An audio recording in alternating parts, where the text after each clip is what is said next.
कहानी है भगवान विष्णु के परम भक्त सदना कसाई की। बहुत समय पहले की बात है। किसी गांव में सदना नाम का एक कसाई रहता था। वो बहुत ईमानदार था।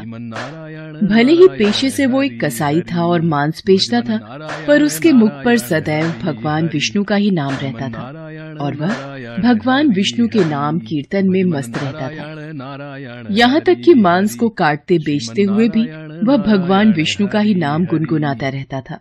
भजमन नारायण नारायण हरि हरि, श्रीमन नारायण नारायण हरि हरि।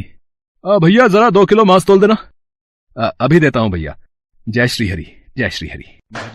कैसा कसाई है? मांस बेचता है और भगवान का नाम जपता है। तुम आज देख रहे हो, मैं तो कई वर्षों से इस कसाई को भगवान का नाम जपते हुए मांस बेचते हुए देख रहा हूँ। इस कसाई के मुख पर तो सदैव विष्णु भगवान का ही नाम रहता है।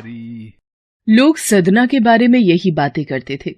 एक दिन सदना अपनी ही धुन में कहीं जा रहा था कि उसके पैर से एक पत्थर टकराया। वह रुक गया। अरे, ये काले रंग का गोल पत्थर कैसा? इसे उठाकर रख लेता हूं। देखने में तो बहुत बढ़िया दिखाई पड़ता है। ये पत्थर मांस तोलने के काम आ जाएगा। आज इसी पत्थर से वजन तोलता हूं। हाँ भैया, कितना मांस देना है? 1 किलो तोल दो भैया। इसका मतलब ये पत्थर 1 किलो वजन का है। भैया जरा 2.5 किलो मांस देना। अरे ये क्या, ये पत्थर 2.5 किलो वजन का कैसे हो गया? एक बार 5 किलो रखकर देखता हूं। ये कैसे हो सकता है? ये पत्थर कोई साधारण पत्थर नहीं है। ये तो कोई जादुई पत्थर है। जितना वजन तोलना होता है, ये पत्थर उतने वजन का ही हो जाता है। धीरे धीरे ये बात फैलने लगी कि सदना कसाई के पास वजन करने वाला पत्थर है। वो जितना चाहता है पत्थर उतना ही तौल देता है। किसी को 1 किलो मांस देना होता तो तराजू में उस पत्थर को एक तरफ डालने पर दूसरी ओर 1 किलो का मांस ही तुलता। अगर किसी को 2 किलो चाहिए हो तो वह पत्थर 2 किलो के भार जितना भारी हो जाता। इस चमत्कार के कारण उसके यहाँ लोगों की भीड़ जुटने लगी। भीड़ जुटने के साथ ही सदना की दुकान की बिक्री बढ़ गई। मुझे तो लगता है ये किसी जादूगर का पत्थर रास्ते में कहीं गिर गया होगा और ये मुझे मिल गया। इस जादुई पत्थर के आ जाने से मेरी बिक्री और बढ़ गई है। जय श्री हरि, जय श्री हरि। एक दिन सदना की बात उस गांव के पंडित तक भी पहुंची। हालांकि वो ऐसी अशुद्ध जगह पर नहीं जाना चाहते थे जहां मांस कटता हो व बिकता हो। किंतु जब एक भक्त ने उन्हें उस पत्थर के बारे में बताया तो पंडित जी के मन में उस चमत्कारिक पत्थर को देखने की उत्सुकता जाग गई। पंडित जी, आप नहीं जानते, उस सदना कसाई के पास सचमुच एक जादुई पत्थर है। हाँ, जो अपना वजन सामान के अनुसार ही कर लेता है। एक बार चलकर देख लें तो अवश्य ही वो पत्थर देखकर आप चकित हो जाएंगे। अब तो इतना जोर दे ही रहा है तो दूर से मैं उस पत्थर को देख लूंगा, पर निकट नहीं जाऊंगा।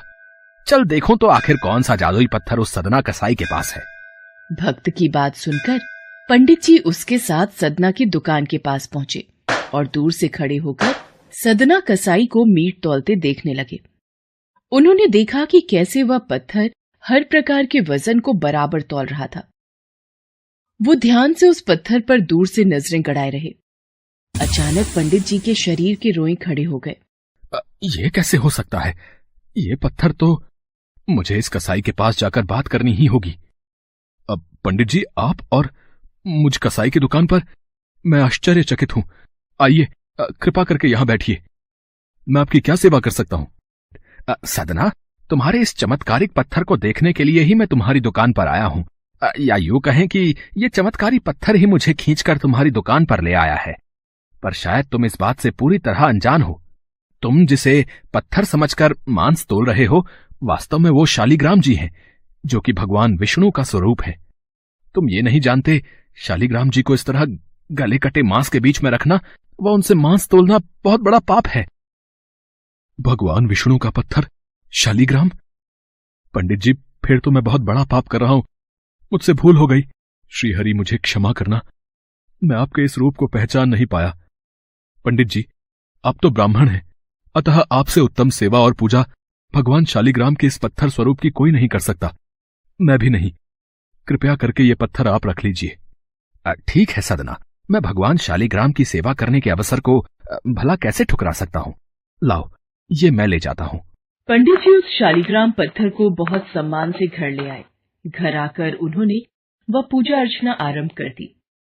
कुछ दिन ही बीते थे कि एक रात पंडित जी के स्वप्न में श्री शालिग्राम जी आए और बोले, हे ब्राह्मण, मैं तुम्हारी सेवाओं से प्रसन्न हूँ, किंतु तुम मुझे उसी कसाई के पास छोड़ाओ।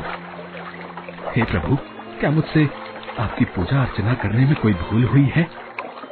ब्राह्मण, तुम मेरी अर्चना पूजा करते हो, मुझे अच्छा लगता है, परंतु जो भक्त मेरे नाम का गुणगान कीर्तन करते रहते हैं, उनको मैं अपने आप को भी बेच देता हूँ। सदना तुम्हारी तरह मेरी पूजा अर्चना नहीं करता है, परंतु वो हर समय मेरा नाम गुनगुनाता रहता है, जो कि मुझे अच्छा लगता है। इसीलिए तो मैं उसके पास गया था, और जो भी मेरा नाम सुबह शाम जपता है, मैं तो उसी के अधीन हो जाता हूँ। सदना के मुख पर सदैव मेरा ही नाम रहता है, इसलिए मुझे वो अति प्रिय है। सदना मुझे निस्वार्थ प्रेम से याद करता है। मैं जानता हूँ तुम्हारी ही तरह वो भी मेरा परम भक्त है। ठीक है प्रभु, जैसी आपकी आज्ञा, मैं कल ही आपका ये स्वरूप उस कसाई को सौंप आऊंगा। पंडित जी अगले दिन ही सदना कसाई के पास गए व उनको प्रणाम करके सारी बात बताई। सदना, तुम महान हो। भगवान विष्णु श्री हरि ने स्वयं तुम्हारे पास रहने की इच्छा जताई है। वो चाहते हैं कि उनके आशीर्वाद स्वरूप ये शिला सदैव तुम्हारे पास ही रहे और वे तुम्हारे द्वारा की गई सेवा का लाभ उठाएं। सच पंडित जी, प्रभु श्री हरि ने ऐसा कहा। वो मुझ कसाई के पास रहना चाहते हैं। यदि प्रभु मेरे पास इस दुकान पर, जहां मैं मांस बेचता हूं, रह सकते हैं, तो मैं क्यों उनके लिए अपना सर्वस्व छोड़कर उनकी भक्ति में नहीं लग सकता? मैं अब से मांस नहीं बेचूंगा। मैं अपने श्री हरि विष्णु भगवान की भक्ति में लीन रहूंगा। मेरा आज से यही नियम है, भगवान श्री हरि की भक्ति करना। पंडित जी ने श्री शालिग्राम जी को सदना को सौंप दिया। सदना कसाई की आंखों में आंसू आ गए।